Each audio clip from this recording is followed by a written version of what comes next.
Madmen and Specialists. Madmen and Specialists is a play by Wole Soyinka. Conceived in 1970. During his imprisonment in the Nigerian Civil War. The play, Soyinka's Eighth, has close links to the theatre of the absurd. Abiola Isle. In the Lagos Sunday Times, called it a nightmarish image of our collective life as it appears to a detached and reflective consciousness. It was published in London 1971 by Matthew and in New York in 1972 by Hill and Wang. Madmen and Specialists is considered Soyinka's most pessimistic play, dealing with man's inhumanity and pervasive corruption in structures of power. The plot concerns Dr. Bero, a corrupt specialist, who imprisons and torments his physician father. The story opens with a quartet of mendicants. Afa, an arrogant, sarcastic and self-styled leader of the four. Goyi, who was somewhat positive or optimistic and appreciative, and had a contraption that held him in stooping position. Blind man and cripple wagering parts of their bodies in a dice game. These four beggars had become afflicted during the war and had now set up their camp on a route that led to Dr. Bero's house, and would do anything to get people to give them money, including faking paroxysms. Together with Dr. Bero, the quartet had formed the cult of Az. Dr. Bero, who was once a physician, had become a specialist in torturing people during the war. This had had a psychological effect on him.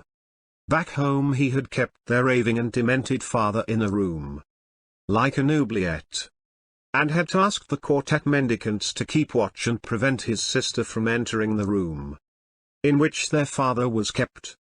Even though Bero did not know the condition their father was in, and also did not know that his brother had returned from the war.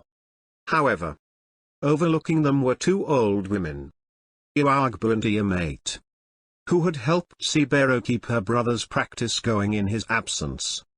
The cult of Az, under the influence of the demented old man, had become cannibals, for it was the idea of legalizing the eating human flesh that pushed him, the old man, to join his son in the war. Later, when Bero saw that her brother had arrived from the war, she asked him of their father. He initially lied flatly, but she found the lie and persistently questioned him. Dr. Bero was furious that the old women were living in that part of his compound and wanted them to leave, and was even more furious when they demanded payment for helping Bero keep his concern going, and yet would not state the form in which the payment should be. Here it was clear that even though Dr. Bero was furious and threatened to sack the women, he never really was able to carry it. Back in the room where the old man was hidden, a political discussion was going on amongst the quartet and the old man. They talked about politicians and their tricks, about promises that are broken just as they were spoken, and they talk about whom to kill. Finally, Goyi would be trapped and offered for food. During all these, Dr. Bero was thinking of ways to kill his father. Perhaps they were both madmen and specialists. The story is about the political inefficiencies, the selfishness of the politicians, their greed and their double-barreled mouths that say a thing today and another a different day. It is about the inhumanity of their thought as to what makes them do what they do. That went unanswered, and I'm not sure Soyinka intended to ask or answer that question. End of the summary. Thank you.